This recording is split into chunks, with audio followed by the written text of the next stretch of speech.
Why is it that we always make mention of the Greek whenever we're trying to share biblical principles, especially the New Testament? Is it that we're trying to impress anybody?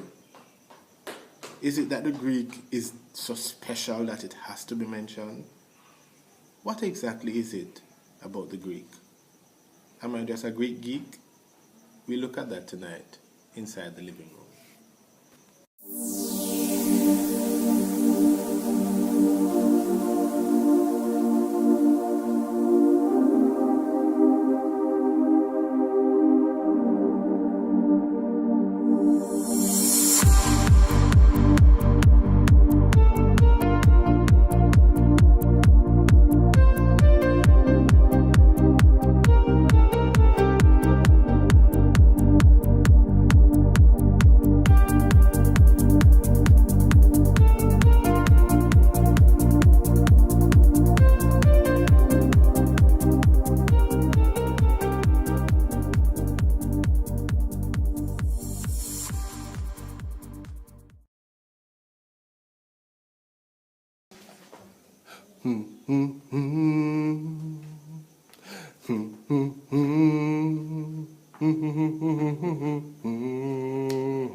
I'm calling Angola. I'm calling Angola. Shashamaka Africa Gola. I'm burning the fire on Babylon. Not taking any talk from Babylon. Because they're always here with their wicked acts. Babylon. Do you think you can come and take Mother Africa from me once more? Do you really think you can take Mother Africa from us once more? I walk and I wrought down Babylon, and I trample down Babylon. That was an attempt at Jabuk's Call Angola.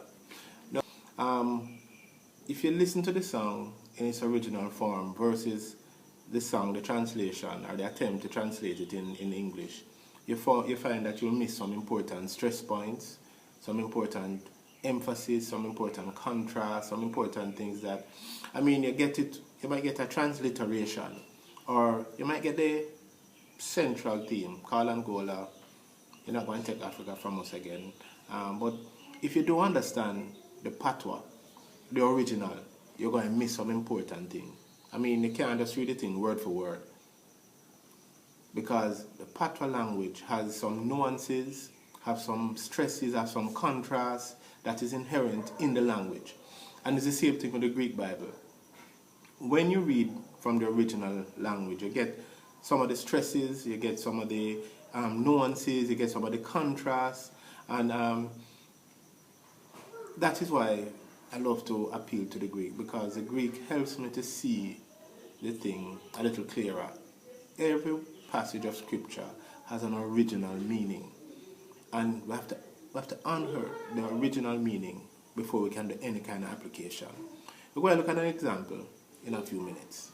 I want to use that little example to show you the importance of emphasis. Look at this statement. I think you can go. I think you can go. Straightforward, right? Look on the same statement with that little emphasis. I think you can go. When I emphasize the I, it could mean maybe nobody else don't think you can go, but I think you can go. And it conveys something into the statement. I change it again. I think you can go. If I emphasize the think, it could, I'm not sure. I'm not sure, but I think you can go. You see, you get something else.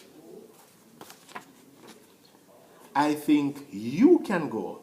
If the emphasis is on the you, maybe me can go, maybe nobody else can go, but you, I think you can go, adds to the meaning.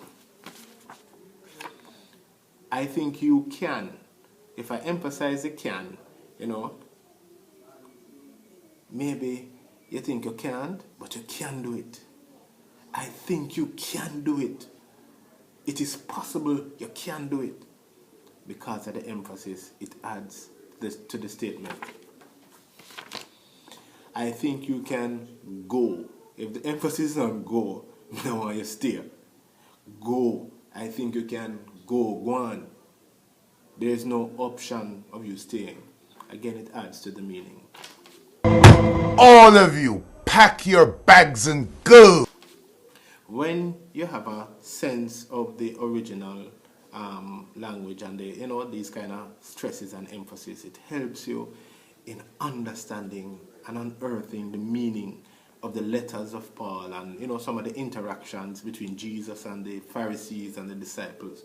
And that is why I love to go to the Greek. One of the reasons why the Greek is also, no, we talk about that later.